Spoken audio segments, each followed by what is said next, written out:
Good morning, children. We learned in the previous class that artificial intelligence, where are the places it's applied in the social media, in healthcare centers, in your self-driving cars, and how it separates the spam in the inbox, how the spams are being separated. Today, we will learn where else is this application used, the AI application used. So I'll share the screen with you and teach you.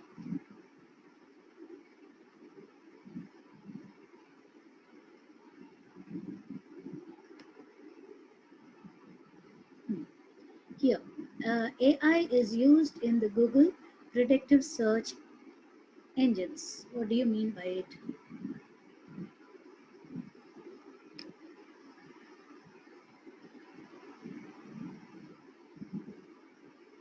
Just a minute, children. I'll share the full screen with you so that you can see it better. Yes.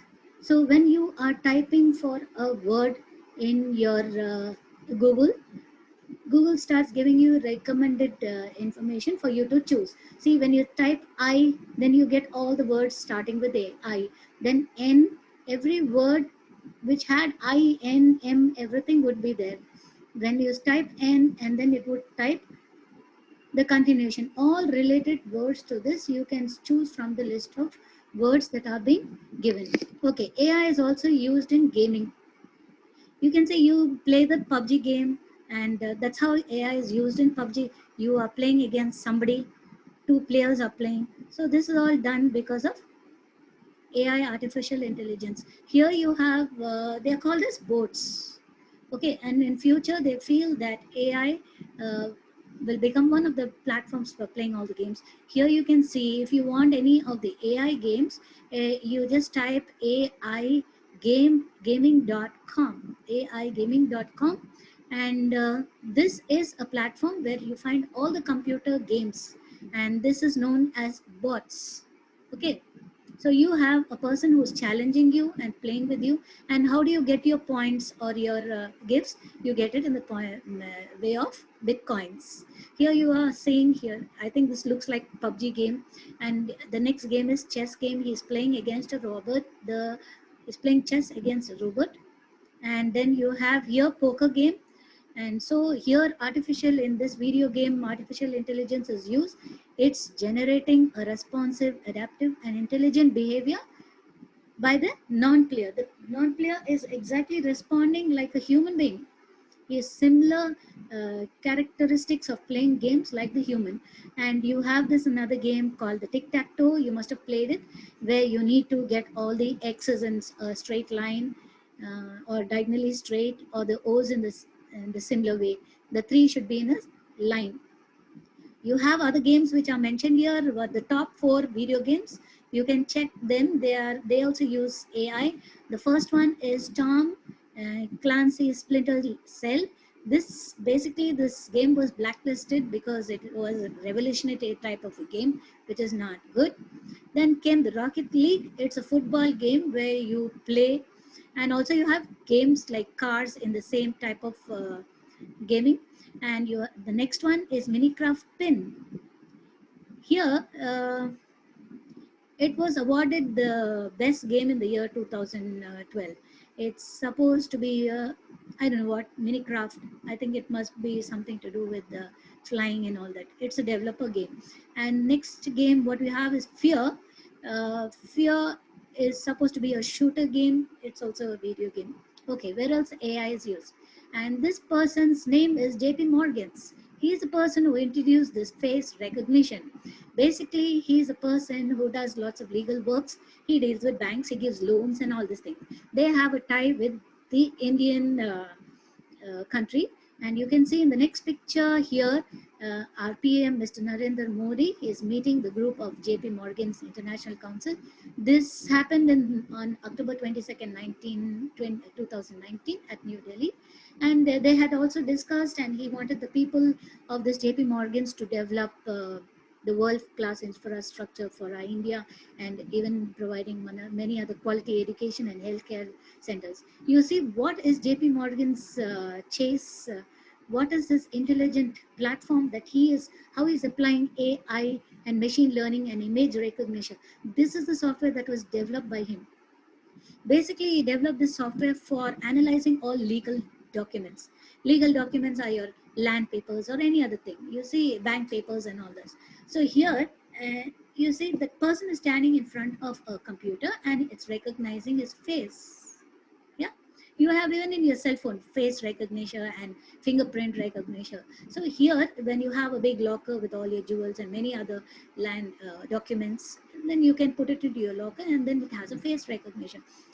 Now here JP Morgan's had introduced this thing because you get a lot of agreements for solving. So manually, if you want to do these agreements, around 12,000 agreements, it takes 36,000. 12,000 agreements takes 36,000 hours. That's almost per agreement, it takes around 3 hours or so. But when AI, JP Morgan started using the recognition, AI recognition, it just did it in a matter of seconds, which saved a lot of time, a lot of human, you know, tension and all that. So AI cannot think on its own like a human being. But what it does is very fast. Any work that is done, it processes very fast. It has a high processing system compared to a human, and all is because of their machine learning algorithm and deep learning concepts and natural learning processing that is being done for this recognition. So even any complex problem, you can see that AI is able to handle. So I hope you understood face recognition. The next one is speech recognition. You also know how speech recognition works. When you are using the Google, you just speak and then tell him to open my phone directory or open whatever you need, or search for an application. That is, your phone does it, like Siri and all does. But when you go into Google, you ask open this and open that, it opens whichever thing you're looking out for. So here speech recognition, in this case, here you can see first one, speech to text recognition. Here what you do is, whatever the, this artificial intelligence which is built in to your cell phone or computers, here you see some intelligence system have the system of hearing and they comprehend. You can take Alexa. When you have an Alexa system, what you do, play this song for me Alexa, and it plays. So it can recognize your accent, it can recognize your any type of words you're speaking, ordinary slang words means, please no, you don't use it. And you play this like that, you speak some little slang also, it understands. Any little noise in the background also, it just ignores and listens to you and does the work. So even if your voice is changed because of cold, but still it does the recognition, and it starts giving you your whatever you're looking at for. And basically this speech recognition was basically done for the people who are disabled and they can't use a mouse and the keyboard. So it's an automatic conversation. Whatever you speak, it's done into text. It's being text. So this is done for people who are disabled. Basically first it was done for these people. So you can see how the natural processing, that is NPL, it's a subfield for a computer science, information engineering, artificial intelligence. It's all about interacting between the computer and a human. So any data that you give, large amounts of data, it analyzes and gives you the output. This is through the natural language data. Hand recognition. So hand recognition is, I think when you go to the banks also, when you sign your check, they put it into a type of a machine where it checks whether it's your signature also. But now here, there is another hand recognition thing. Anything that you have written in on a piece of paper with using a pen, you can just take your, you saw that OCR, optical character recognition, you just put it on the line and it reads and prints whatever you require to print. You can just feed it into the computer and print it. So also this type of handwriting recognition, it recognizes the text that you've written on the paper with the help of a pen. And then what it does, it converts it into an edible text, that is printed text. Okay, and you have hand recognition like fingerprint recognition, that is a fingerprint sensors, where you can detect your device or you can open your devices. You have it even in the Aadhaar, where you put your hand and your eyes are being scanned for these type of things. So the fingerprint sensor is one kind of sensor which is used in fingerprint detection devices. So if you want to open anything, you just put your fingerprint and open. So it's usually used for safes and all those type of things. So the main feature of this device mainly it's for accuracy, better performance, and robustness based on the exclusive fingerprint, like biometric technology. When you punch in, when you're going into your office or anything, when you start working, you start putting your fingerprint. Even for your Aadhaar, you have done it. Google Maps, you are familiar with this. You need any route, you don't know where's your friend staying. You can just switch on your Google Map and go and look out for the place where it's located, where your friend's houses, or if you're going for an exam, you don't know the place, because now you see these MSET people and NEET, they write it at very far places. And to find those 25-30 kilometers distance, you can just use your Google Map. Here is an example about visiting Israel. You can visit the whole of Israel, whichever place you want, looking at your Google Map, right?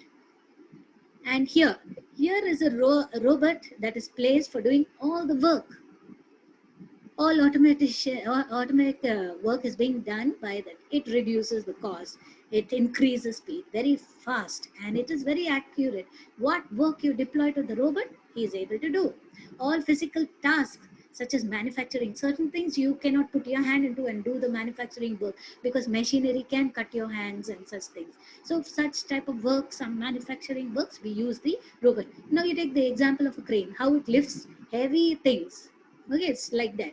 So robots make work very efficient, very fast, and certain works which human beings can't do, you can make it be done by the help of a robot. And some works are very costly, and it can be done by the robot without any problem at all. And some work is very inefficient for the human ability, it's being done by the sea. Places like you're using the laboratory, some acids and all that, it's very difficult to use. And you see here it's spraying. I think you know, during the COVID time, they are spraying all these things that would kill the virus. See, there is a picture of it. So that's a robot again. Okay.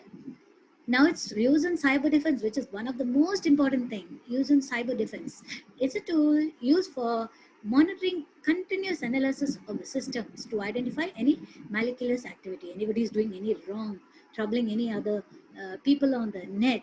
You know, there are so many activities that are being done, harassing the women, the little girls of school. So like this type of things are being done, and cyber security is one of the thing. It's a great defense for all, protection of the human race, and it prevents all such things. So that's how it's used in the cyber defense. So what do we understand about the artificial intelligence? It is a machine developed to use artificial intelligence, have efficient processing and processors and multiple sensors. You know, I told you the cars, the self-driving car, they have sensors and huge memory, and to exhibit their intelligence. They have sensors to detect physical data from the real world, and it is done using the light, heat, temperature, movement, sound, bumps, and pressure. These are some of the indications that it uses in the real world to detect any physical data around it. Okay, children, I hope you understood your lesson very well. And that's the end of artificial intelligence. So the chapter about application of artificial intelligence, please do your worksheets, which is on page number 7 and 8 in your computer reader. And bit 5, write the answers in your class workbook. Okay, have a nice day, be safe, and do all your homework, children. Thank you.